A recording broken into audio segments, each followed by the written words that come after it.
전국 홍합 생산량의 60%를 차지하는 창원 진동만에서 고수온으로 인한 홍합 집단 폐사가 이어지고 있습니다.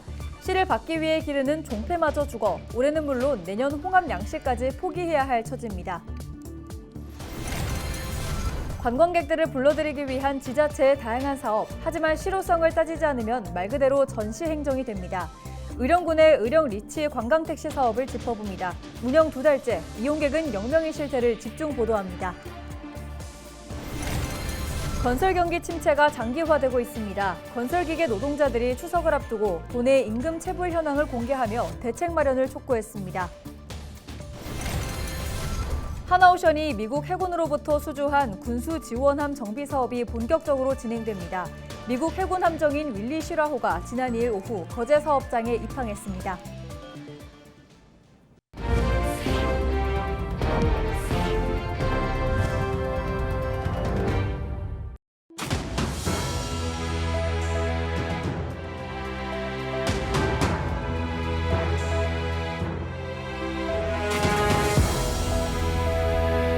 시청자 여러분 안녕하십니까? 헬로티비 경남뉴스입니다. 창원은 전국 홍합 생산량의 60%를 차지합니다. 그런데 최근 고수온으로 홍합이 집단 폐사하는 일이 벌어졌는데요. 어민들은 씨를 받기 위한 종패마저 죽어 올해뿐 아니라 내년 양식까지 포기해야 할 처지입니다. 피해 현장을 표영민 기자가 다녀왔습니다. 창원시 마산하포구 진동만. 바닷속 양식줄을 끌어올리자 홍합이 줄줄이 달려 올라옵니다. 자세히 봤더니 모두 빈 껍데기입니다. 폭염에 바닷물 온도가 30도 안팎으로 올라 홍합이 녹아내린 겁니다. 한창 알이 가득 차야 할 홍합석은 텅 비었고 씨를 받기 위한 종패마저 모두 죽었습니다. 어민들은 망연자실하고 있습니다. 집단 폐사로 당장 올해 소득이 사라졌고 종패까지 죽어 앞으로 양식장 운영이 막막하기 때문입니다. 이게 다 폐사를 하고 나니까 1년 동안 생계비가 상당히 어렵고 또 마을 전체가 이 홍합을 하면서 생계를 유지하다 보니까 지금 마을 전체가 재앙처럼 느껴지는 그런 현실을 지금 현재 바라보는 거 아닌가 하는 생각을 가져봅니다. 진동만과 마산만 등 창원 앞바다에서 자라는 홍합 90% 이상이 현재 고수온 탓에 폐사한 것으로 추정됩니다. 하지만 범위가 넓어 정확한 피해 규모는 파악조차 되지 않고 있습니다. 어민들은 정부의 남해안을 특별재난지역으로 선포해달라고 요구하고 있습니다. 정부에서 지금 남해안 일대에 이 한 부분이 아니고 전반적인 상황에 대해서 재난지역으로 선포를 해가지고 어민들한테 뭔가 좀 희망과 좀 용기를 북돋아줄 수 있는 그 방법을 한번 강구해 주었으면 좋겠습니다. 4년 전 산소 부족 물덩어리로 큰 피해를 입었던 홍합 양식장.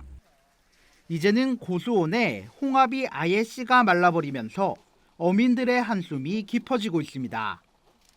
헬로티비 뉴스 표영민입니다. 고성군 자란만 연안에서 산소 부족 물덩어리에 빈산 수소계로 양식 굴 폐사가 잇따르고 있습니다. 고성군은 지난 8월부터 지금까지 굴 양식장 14곳에서 폐사 피해 신고가 접수됐으며 피해액은 1억 9,700만 원으로 추산된다고 밝혔습니다. 군은 정확한 폐사 원인과 피해 규모를 파악한 뒤 피해 복구 대책을 마련할 계획입니다. 전국의 지자체가 관광객들을 맞이하기 위해 다양한 사업을 진행하고 있습니다. 하지만 그 실효성도 생각하지 않은 채 섣불리 사업을 시작하면 오히려 독이 될 수도 있는데요. 의령군이 관광객 유치를 위해 추진된 의령 리치 관광택시 사업이 운영을 시작한 지 2달이 됐는데도 이용 실적이 전무합니다. 전주현 기자의 보도입니다. 2024년 의령 방문의 해를 맞아 관광객을 유치하기 위해 시작된 의령 리치 관광택시. 의령을 찾는 여행객들에게 편리하고 안전하게 관광 서비스를 제공하기 위해 지난 7월 1일부터 운영을 시작했습니다. 의령 리치 관광택시가 운영을 시작한 지 2달이 넘었습니다. 하지만 그동안 접수자만 2명 있었을 뿐 실제 이용자는 단 1명도 없었습니다. 사업에 대한 실효성과 사업 자체를 재검토해야 한다는 지적이 나오고 있습니다. 의령군에서 운영하는 관광택시는 고작 1대. 당초 6명을 모집해 운영할 계획이었지만 신청 당시 택시기사 2명이 접수했고 이 중에서도 1명만 면접에 참석했습니다. 지역 택시기사들은 거리와 시간을 계산해보면 수지가 안 맞는다며 참여하지 않은 겁니다. 택시다 하는 거는 미터기 요금을 받게끔 법적으로 정해지가 있습니다. 정해져 있는데 구간제 요금식으로 1시간에 얼마다 하는 요금을 정해놨으니까 제가 직접 한번 해보고 또 더 나은 점이 있으면 기사들한테 홍보를 할 거고 더 모자라는 점이 있으면 나는 간에 또 요구를 할 생각입니다. 현재 관광택시 요금은 3시간 기준으로 6만 원, 시간당 2만 원의 요금이 발생하는데 전체 요금의 절반을 의령군에서 부담하게 됩니다. 의령군을 찾은 관광객들을 위해 사업이 시행되고 있지만 정작 관광택시를 잘 알지 못할 뿐더러 이용객은 없습니다. 인근 남해군도 관광택시를 운영하고 있는데 올해 1월부터 6월 말까지 이용객 수는 134명으로 한 달 평균 약 22명이 이용했습니다. 올해 책정된 예산을 다 소진하면서 현재 운영이 중단됐고 내년에는 예산을 더 확대한다는 계획입니다. 의령군과는 정반대의 상황입니다. 관광객의 편의를 위해 다른 지자체 사업을 착안했다고 하지만 정작 지역의 현실과 상황은 반영하지 못했습니다. 홍보가 좀 부족한 면도 있는 것 같고 또 저희 지역의 관광 특성상 7, 8월이 그렇게 관광이 성수기인 곳은 아닙니다. 물이 있거나 물놀이를 한다거나 뭐 산이나 이렇게 해서 여름 휴가를 즐길 수 있는 곳이 마땅하지 않고 또 오신다 하시더라도 거의 캠핑 또 가족 단위 관광객들이 오시기 때문에 그런 분들은 보통 자가를 이용해서 오셔서 또 수요도 좀 부족했다고 보고 있어요. 지역 상황을 면밀하게 고려하지 않은 채 사업을 시작하면서 관광객 유치는커녕 탁상 행정의 결과물이라는 오점만 남기고 있습니다. 헬로티비 뉴스 전주연입니다. 건설노조 경남건설기계지부가 3일 기자회견을 열고 임금체불의 현실을 지적하며 정부의 법 개정을 촉구했습니다. 이들은 2일 기준 통영 법송산업단지와 진해 신항배우단지, 창원 진해 현동 아파트 현장 등에서 임금체불이 이어지고 있으며 금액은 약 4억 5천만 원에 이른다고 밝혔습니다.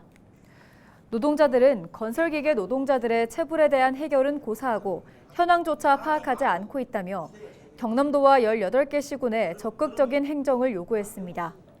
또 정부에 건설산업기본법, 건설기계관리법을 개정하라고 강조했습니다. 마산 가포신항 운영사인 주식회사 마산신항 운영 직원들이 시행사인 주식회사 마산 아이포트의 집단 괴롭힘과 갑질 행위가 있었다고 주장했습니다. 이들은 3일 기자회견을 열고 6년 전 가포신항에 대한 관리 운영 위탁 계약을 체결한 후 시행사가 부당 지시와 요구, 간섭 등의 월권을 일삼았다고 밝혔습니다. 또 머리가 나쁘면 몸이 고생한다, 모자라나 등 운영사 직원에 대한 조롱과 도 넘은 언어폭력도 있었다고 덧붙였습니다. 이에 주식회사 마산 아이포트는 기자회견 내용은 전혀 사실무근이며 일부 내용은 왜곡되어 있다고 반박했습니다.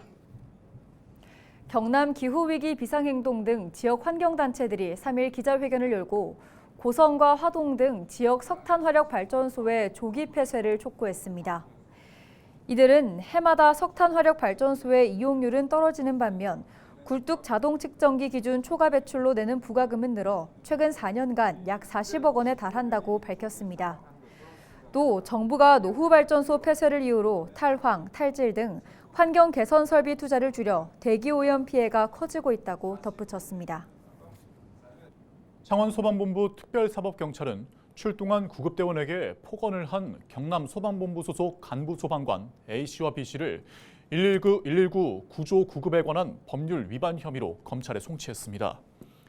A씨는 지난 7월 25일 오후 10시쯤 창원시 의창구의 한 도로에서 머리에 피를 흘린 채 B씨와 함께 앉아 있다가 행인의 신고를 받고 구급대원 3명이 출동하자 병원 이송을 거부하며 욕설 등 폭언을 한 혐의를 받고 있습니다. 경남소방본부는 같은 과 소속인 A씨와 B씨를 각각 다른 일선 소방서로 발령내고 수사 결과를 바탕으로 징계 등을 검토할 예정입니다. TKG 그룹은 정산장학재단이 특수학교인 김해은혜학교와 김해가족센터 학생들에게 장학금 6천만 원을 전달했습니다. 장학금을 받은 학생은 특수학교 학생 30명과 가족센터 소속 베트남 다문화 학생 30명 등 총 60명입니다. 이번 지원으로 지난 24년간 정산장학재단에서 장학금을 받은 학생은 2,087명, 누적 장학금은 52억 6천만 원으로 늘었습니다. 재단은 오는 12월에도 경남과학고와 김해외고 학생 52명에게 장학금을 전달할 예정이며 올해 재단의 장학금 규모만 3억 3천만 원에 달할 전망입니다. 정산장학재단 윤진환 이사장은 기존 이공계 위주 장학생 지원에서 올해는 추가 재원을 마련해 소외계층인 특수학교, 다문화 학생까지 확대했다며 앞으로도 다양한 장학 사업을 펼쳐나가겠다고 밝혔습니다.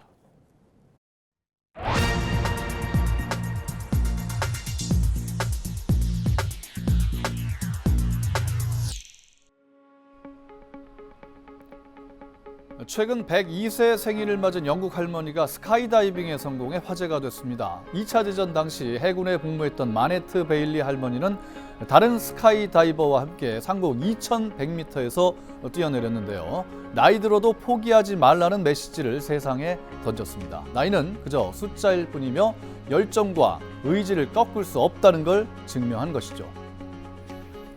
이뿐이 아닙니다. 전 세계에는 나이의 한계를 뛰어넘은 감동적인 스토리가 많은데요. 미국의 다이애나 나이아드는 64세에 쿠바에서 플로리다까지 177km의 바다를 헤엄쳐 건넜습니다. 5번이나 시도한 끝에 마침내 성공한 겁니다. 미국의 해리엇 톰슨은 92세 나이에 42.195km 마라톤을 완주했습니다. 암을 2번이나 이겨낸 그녀는 나이와 상관없이 목표를 향해 나아갈 수 있다는 메시지를 전했습니다.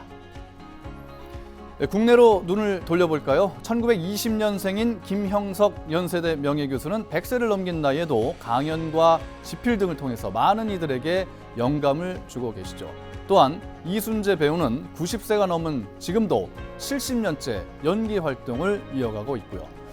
2년 전 95세로 타계한 송혜 선생님은 사망 직전까지도 국민들에게 웃음과 감동을 선사하며 현역 최고령 MC로 활약했습니다. 이처럼 나이는 우리의 가능성을 제한할 수 없습니다.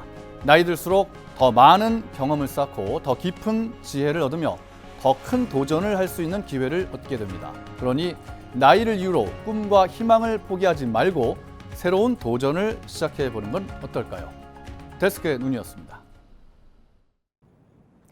하나오션이 미국 해군으로부터 수주한 군수지원함 정비 사업이 본격적으로 진행됩니다.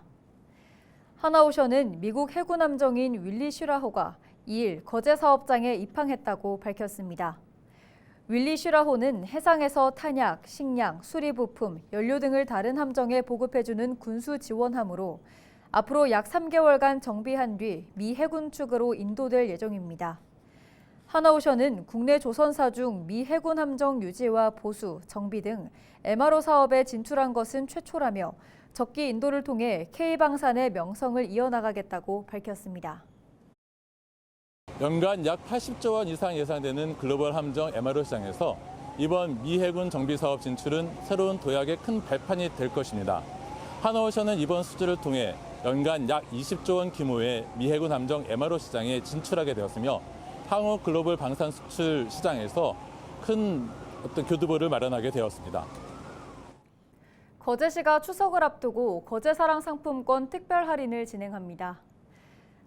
상품권 구매 금액은 10% 특별 할인에 판매할 예정입니다. 이번 상품권 구매 한도는 월 50만 원에서 60만 원으로 늘렸습니다. 종이 상품권은 오는 5일부터 25만 원까지, 모바일 상품권은 1일과 4일 두 차례 35만 원까지 살 수 있습니다. 종이 상품권은 농협중앙회와 지역 농축협 등 32개소에서, 모바일 상품권은 스마트폰으로 비플페이 또는 은행 애플리케이션에서 구매할 수 있습니다.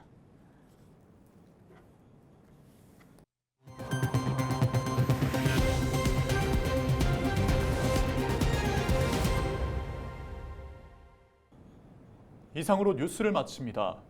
저희는 언제나 지역민 여러분과 함께합니다. 네, 시청해주신 여러분 고맙습니다.